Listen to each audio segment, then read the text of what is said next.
It's so hot. I don't know if I'm gonna be posting this at all. I don't know if I'm just gonna. I don't know. We're gonna see what happens. I just finished watching the recent episode of The Bachelorette, and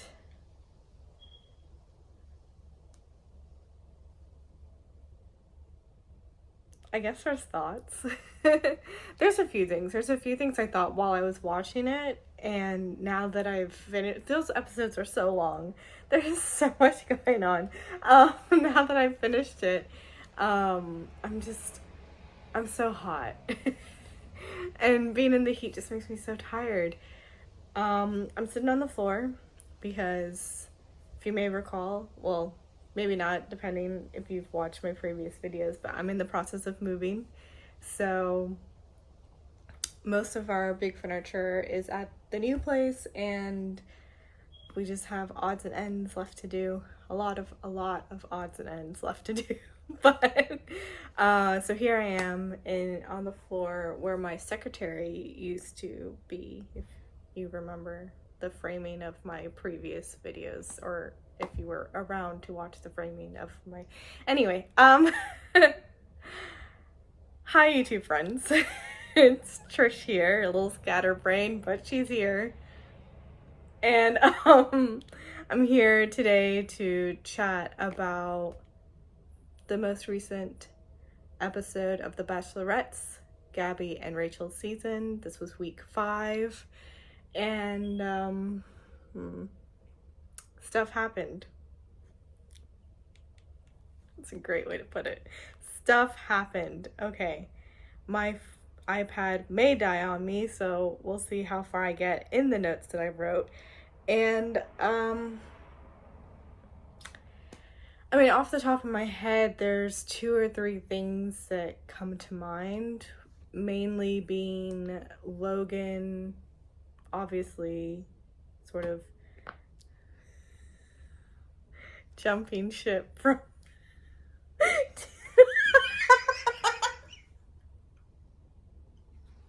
I'm sorry, I'm so tired. Anyway. Oh, I have the humor of like a 12-year-old. Yes, Logan jumped ship from Team Rachael and went over to Team Gabby. And I hate that we're referring to them as teams, but that's what the show is doing, and there we are.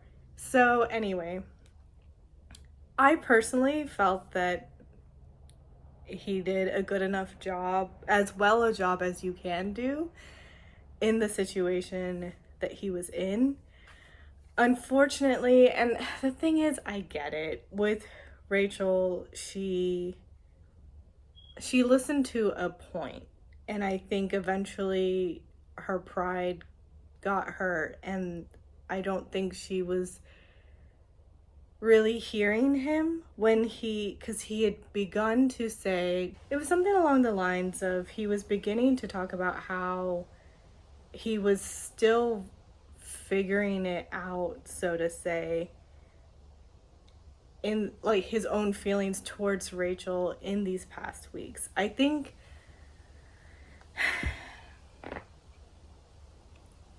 what sucks is, with the show having 2 leads, it did put the power in the contestants in the beginning, and that sucks, but that's where they were. And then they quite suddenly made the guys choose whether they wanted to go forward with Rachael or with Gabby. But that's only if that girl chooses you first. And most likely, if you're rejecting as we saw, most likely the guy that rejected Rachael's rose did not then get a rose from Gabby. So Logan, who had just come off of spending time with both girls at their mansion at a group date and made a connection with both, took Rachael's rose because Rachael had offered him the rose. And I'm sure he really explored his feelings over there and gave it a shot. And then last week, he's invited to go watch Gabby's group date, and then he sees Gabby and he feels butterflies. Like, they rushed the process over there. I feel that, we're at 5 weeks, which I think is the midpoint. If you're going to have 2 leads, I do feel like it needs to be 5 weeks. Like, half the season has to be sort of everyone exploring both connections until they've honed in on, because there were quite a few guys, like Nate was very gung-ho with Gabby, and Tino was really gung-ho with Rachael. So there's a few that from the beginning they just knew who they were attracted to over the other, and that works out. But for some of the other guys, it's like, I don't know, I'm getting to know them both, and I can't fault them for that. So it's unfortunate that for those individuals, it was a sudden, they had to pick a camp and then stick with it. And I kind of wish that Rachael listened when Logan was trying to explain that, because I do feel that he was getting there to say that, and she kind of stopped him. And then she was sticking on, well, then why would you accept so many roses from me if you knew that that there wasn't a connection over here? And he was beginning again to just sort of be like, no, it's not that that's the thing, I didn't know. Like, he was still figuring it out. And I think she didn't really hear him out on that, which sucks, because then the rest of the time, that's all she's thinking is her perspective of the situation, which is, he's just been accepting all my roses, never liking me from the very beginning, from when they made them choose a side. And that's just not the case. So that sucks. And I feel bad for everyone involved. This is a sucky situation. Like, and I don't think it's anyone's fault. The only thing I can say is I wish that Rachael had really heard him out over there, because she goes on to hold fast to the idea that he just was accepting her roses just to stick around until he was going to make the switch, and that's not the case.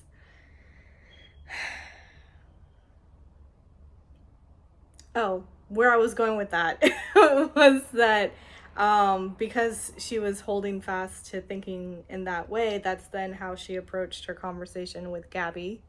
When Gabby came to her after Logan spoke or let her know, she then came to sort of check in with Gabby came in to check in with Rachael and sort of be like, so this just happened. And Rachael was really pushing that line of thought forward, and I'm glad that Gabby gave him a shot, especially if he's someone that, I mean, Gabby mentions that he's the only one that sort of overlapped for the both of them, and I had a feeling that this was the case. When she heard how much Rachael was interested in Logan, she just backed off and was like, okay, well, I'm just gonna give that their space, sort of thing. So anyway, moving on from that.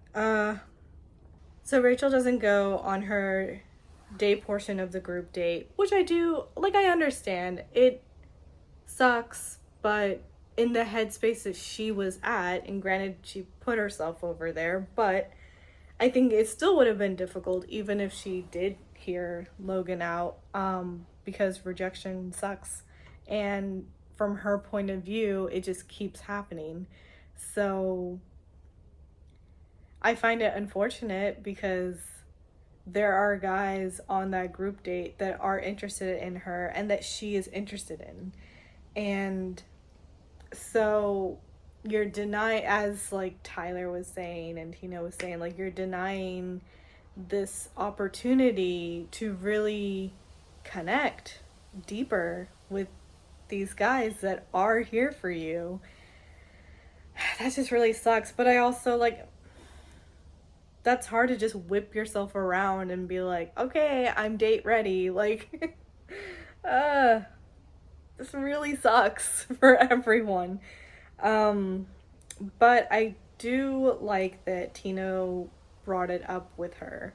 Granted, again, I don't think she really was hearing, like, she's listening to what people are saying, but I'm not sure she's really fully comprehending, because Tino was telling her that in her deciding not to go and do that, like that, what was he saying? Oh my god. It happened so long ago now in the episode that I'm trying to remember. He was talking to her about how in relationships it's really important to, you know, communicate with each other, and he wants to hear everything and be there. And with her going through what she did, but then just deciding not to do the day portion of the group date, like she denied this chance for, and this is just my point of view now, but she kind of denied this chance for them to be there for her. And in doing that, it makes them feel like they,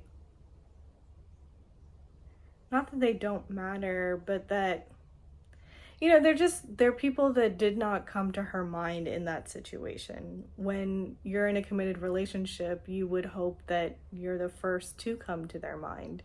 So that's what he was voicing, that in that action, he did not feel seen. And all she honed in on was that he didn't feel seen. And so her answer was bypassing, I feel, the crux of what he was saying, and instead just telling, or kind of assuring him that, no, I, like, you are seen. I look forward to, like, being with you and seeing you every single time, and all of this stuff. And I feel like Tino just sort of went with it, because how much are you going to sort of discuss a certain point? And I just feel like it completely went over her head over there. I don't feel that that's what Tina was trying to address. And yeah. Okay, moving on. Let's see. This is really hard because it makes it sound like, I don't know if it makes me sound this way, but it kind of like I'm very critical of Rachael. And what'd she say? She's a Pisces, right? I'm a Pisces. So, not that I like really hold up stock to Zodiac all that much, but at a base level, I get it. And I get that she's very much in her emotions. I would always tell people that when I'm steeped in situations, I don't think in words, I think in emotions. And so a lot of times I may be feeling something, but not fully processing what it is I'm feeling. And I can't hone in and articulate what it, like, what, until much later. And maybe that's part of it. And so why she's just sort of can, I don't know what I'm trying to say. There's also a little bit of the age factor. She's 26 during filming. I am,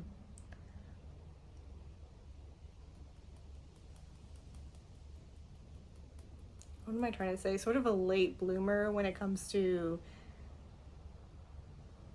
I don't know if you would call it emotional maturity, but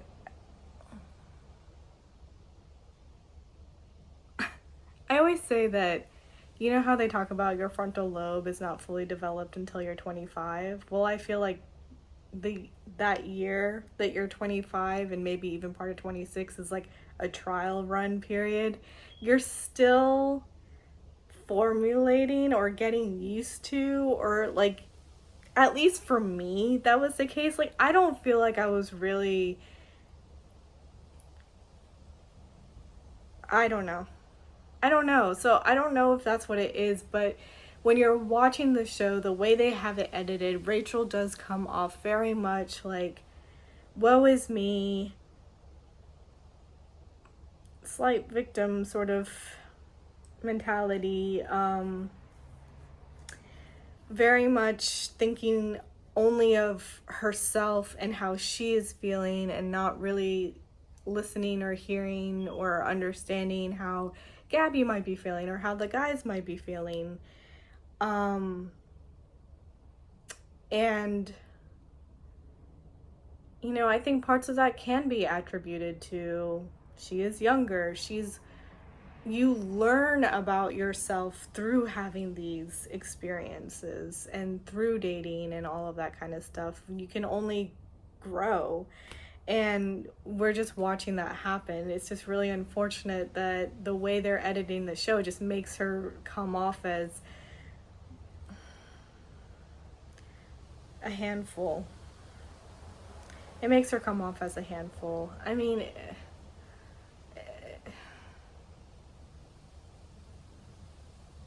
and I just hate that, because I don't think that she is. It's just the way that they're showing it to us. It's very much like something happens and it hurts her deeply, and she is totally entitled in feeling her emotions as she is. So I'm sorry, I have to click. Anyway, but it really just shows that she's not really processing what's happening, maybe, or yeah, fully understanding, or I'm not, now I'm losing my train of thought.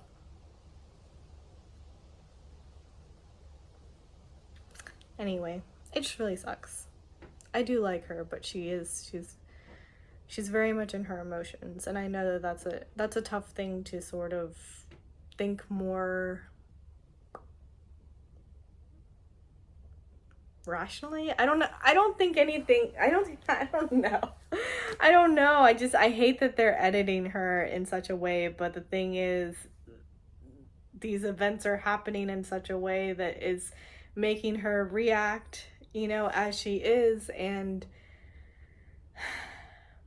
I feel bad, because it does feel like she then goes to her remaining guys and is like, well, you know what I'm going through.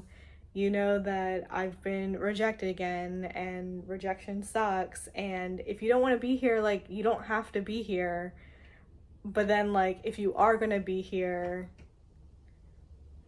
you know, like, she needs to hear maybe words of affirmation is sort of her love language, because, and the thing is, the guys that are here for her, on her side, that have chosen her, do feel like they are of that ilk, if that makes any sense. You know, you always hear them talking to each other after these rose ceremonies, or during them, like cocktail parties or whatever, that, okay, we really need to make her feel that, you know, she is wanted. We have to really boost her up and tell her how much we adore her and all this kind of stuff. And that's so great. I mean, that's clearly what she sort of needs. It just, when you're seeing it happen kind of back to back to back, and occasionally she is having what verges on being kind of a meltdown, you start painting her in a certain light, and then you can't help but compare her to Gabby, because they're literally just the two lead options we have going with. And, you know, Gabby just feels so much more level-headed. She's having a lighter situation, but it's not that she didn't also have her situation. I'm not even like looking at my notes and now I'm just talking. But anyway, you know, it's not like she didn't also have her situations, because she did that one night and kind of got these remarks from these guys that really hit deep, and definitely hit deep for her because, you know, anyway, you know.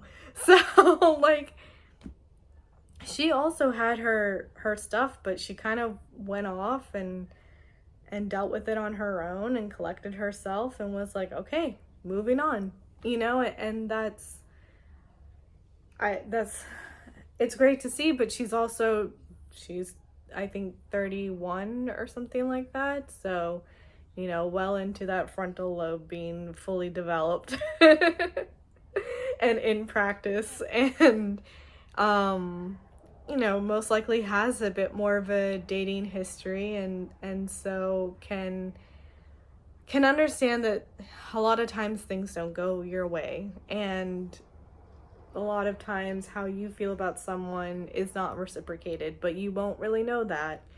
And some people really can stick their foot in their mouth, and you have to understand. I mean, it's going to hurt in the beginning, but you have to eventually understand it's not you, it's them. And that takes a long time to learn. I'm still in the process of learning that, you know. So anyway, I love them both, but yeah, all of this sucks. Okay, moving on. Really quick things, or at least I hope so, for y'all's sake. On Gabby's group date, when they were doing the rock, paper, scissors with the fish slapping thing as punishment is not the word I want to use. Can't think of the word. I'll probably think of it later, but maybe not. Anyway, I love that instead of doing the slapping of the fish, Jason was just sort of like, oh, we do it differently in America, and he gives her a kiss. I was a little surprised because he seems to be someone who's on the quieter, shyer side normally, so it felt really bold. I think he even said, like, you know, like, I don't know how the guys felt about what I did, but I don't care. But it kind of felt like, I don't know, part of it just kind of felt like he shocked himself in that. So that was really cute. And Nate, I still love Nate, and I think that they would have a really nice relationship. They are having a really nice relationship. I worry that, well, I felt this way in the beginning of the episodes with certain situations, but then in the later part of, this last episode, maybe I'm going back on that, but in the beginning it was like, at the end of the day portion of the group date, in front of everyone, Nate was like thanking Gabe. Nate was thanking Gabby for, you know, just the day and the time that they all had together, and that it was really nice. And I was like, Nate is so nice and he's so sweet. And I worried for a second that maybe there wouldn't be enough intrigue over there. You know, he just felt so sweet, and that is so nice. And I can't stop saying these words, god damn it. But so anyway, I kind of had a fear that not necessarily friend zoned, but just, I guess it would kind of be in a certain way. I feel like there's still a romantic inclination over there. It's just,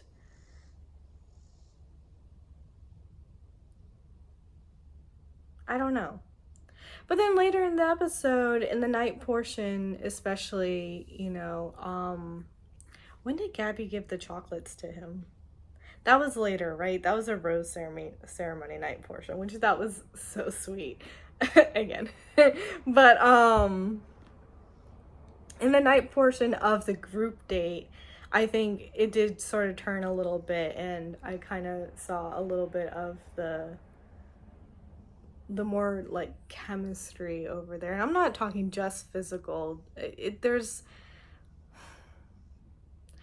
I feel like with Gabby, she's such a sort of happy-go-lucky personality, and she likes to keep things fun and light, and all of that you can really get swept up in it. But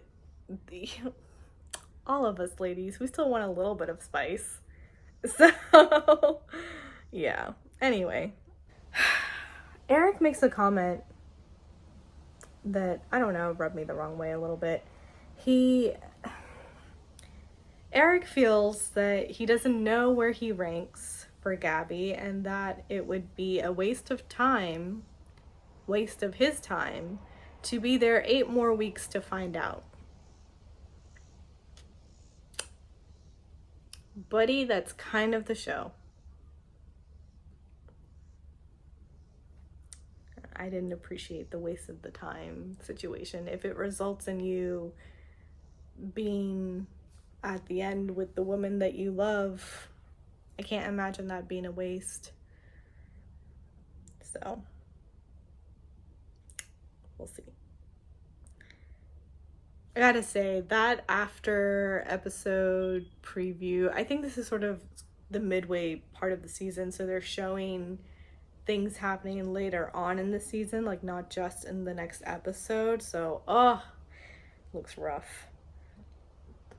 But seems like Eric might be hurting her, Logan might be hurting her, Gabby, and I have a feeling that Gabby and Nate are gonna break up, which is so sad. But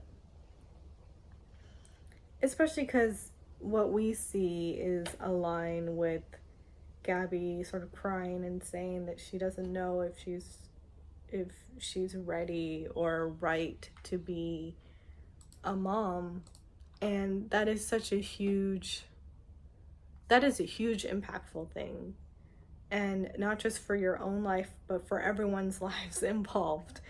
And I don't fault her for still exploring their connection while she was sort of turning that over in her mind too. And,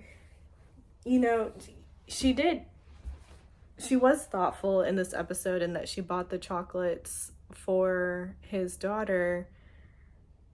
But, like, not to undermine at all what that is, but it is a small thing in comparison to helping to raise said child and really be a part of their life. And I get it. I mean, I feel kind of similarly, and there's a lot of fear wrapped over there, and that's not an easy thing to sort of, and I don't want to say suddenly, because obviously there's some time going on over here as they're getting to know each other, but this is in front of all these cameras and producers, and it's an edited show and all of this kind of stuff. Like, you're not fully able to explore that and really give that part of it the thought that it really deserves. And I feel like that's what Gabby might come to eventually, which sucks because I really do like Nate and her together. And maybe if they were outside of the show and did not have like this time crunch sort of hanging over them and all of this pressure in so many ways, I mean, who knows what could have happened. But anyway, Rachel's one-on-one date with Avon, I feel, went really well.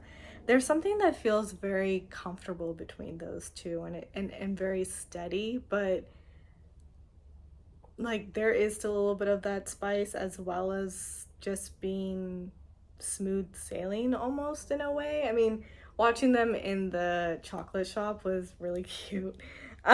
Um, so anyway, I kind of like those two, and I wonder if Avon actually might be her final pick.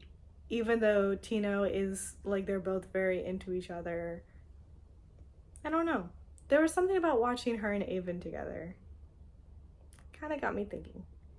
So Johnny and Gabby have their one-on-one time, which, okay, before this week, I forgot this guy's name. And I'm sorry, Johnny, because you're not that you're watching this, but I think you're really cool. And this is the type of date, you know, we've seen it in other seasons as well, and I always thought it was just sort of weird and awkward, and usually just turns into a makeout session. But they were having so much fun. And I had this giant grin on my face the entire time while I was watching them, because, you know, they're just having so much fun, and you're just having fun watching them have so much fun because you know that they're having so much fun. And anyway, it just, it was really, I don't want to say fun again. It was really cute. And yeah, I think of anyone that you would feel comfortable to be yourself, Gabby would be one of those people. So that was just really lovely to see. And then to hear during the nighttime portion that it's actually difficult for him to be his full authentic self, because of past experiences not sort of going that way. And Gabby was just so understanding in how, in that conversation, you know, and sort of addressing that it's really hard not to take something like that personal, even when it's really not a reflection of you. But yeah, I like them together. I don't know how far he'll go, but that was a really nice date. They were really fun and cute. Anyway, let's see. I thought that joint cocktail party before the rose ceremony is kind of weird right now. I get why they're doing it, but with the entire episode, them being separate groups, it feels so strange to then do the rose ceremony together, to then split off again into separate groups. I almost feel like they should do the rose ceremony as separate groups and then get together for the final toast. Yeah. I do think that would be better. Anyway, I see they're next to a pool, and I kept on thinking, oh, Logan's gonna be shoved into the pool. I knew that wasn't gonna happen, but the way that all the guys, especially on Gabby's side, were talking about Logan, I was just like, oh my god, is this really as smart? Or maybe producers were hoping something like that would happen. I have no idea. But them being right next to the pool made me nervous. And there's such a large distance between the girls and the guys, and they're outside, the wind is blowing, the sea is seeing, like, waves and all of that. How can they hear them across that distance? I have to imagine that as a girl selects a guy, there's someone else like closer to the guys being like, okay, she called so and so. Because other than that, I'm just like, they can't honestly be able to hear each other over there, but who knows, maybe. So Ethan got Rachel's last rose, which I kind of feel like it has to be that kiss. During the night portion of her group date, you know, they had a really nice conversation, and he was really like, oh, I really love to hear you laugh, and I just want you to know that I'll always do anything to make sure that you're happy and laughing, which is just like so sweet, so cute. And then she leans in for a kiss, and they kiss. I'm like, whoa, that was a kiss. So I think that might have, like, that like also with the conversation. He got her final rose, and Logan gets Gabby's final rose. Now over here, we see Rachael watching Logan walk away after getting his rose, and of course he's not turning back and looking at her because he got his rose from Gabby, and Gabby's who he is pursuing now. I wonder if, like, I don't know if this is a thing about Pisces or not, but there's a little bit about being like the Disney princess of it all, or, you know, you just I wonder if in this situation Rachael sort of watching him walk away is sort of that there, even though she doesn't want it, there's a small part of her that's like, oh, if he just turns back and looks at me, then it's like this isn't easy for him. So for her and like her ego and pride, that would feel a little better, as horrible as that is to really contemplate. But she was watching him walk away, and the thing is he walks between them back and then is behind Rachael and walks on. So she like is watching him walk that way and then turns and is watching him walk that way. And you're just like, why are you watching him walk away for that long? And all I can think is, I think there's a small part of her that was hoping he would sort of turn back and look and maybe give like a sort of a sad smile or something like that. The romantic in you just wants something like that, you know? And it's God. Anyway.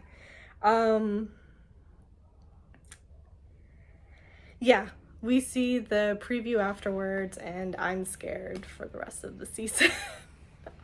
I don't know what's gonna happen. I just feel so drained and exhausted. The heat is getting to me. Been talking for 40 minutes. Yay. Oh my God. Why do I do this? I always think it's gonna be like a 20-minute thing. I should just double the time. No. Don't do that. Anyway.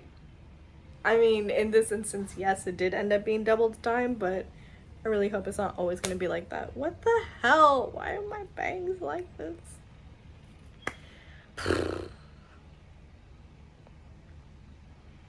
Anyway, that was week 5 of The Bachelorettes, and I'll be watching next week as well. I don't know if I'll be popping in again or not, but hopefully. If not, I mean, you'll see me eventually. Things are just really crazy and hectic right now. So, but yeah, that's about it. Thank you for watching. I'll see you the next time I'm here, and y'all stay safe. Toodles.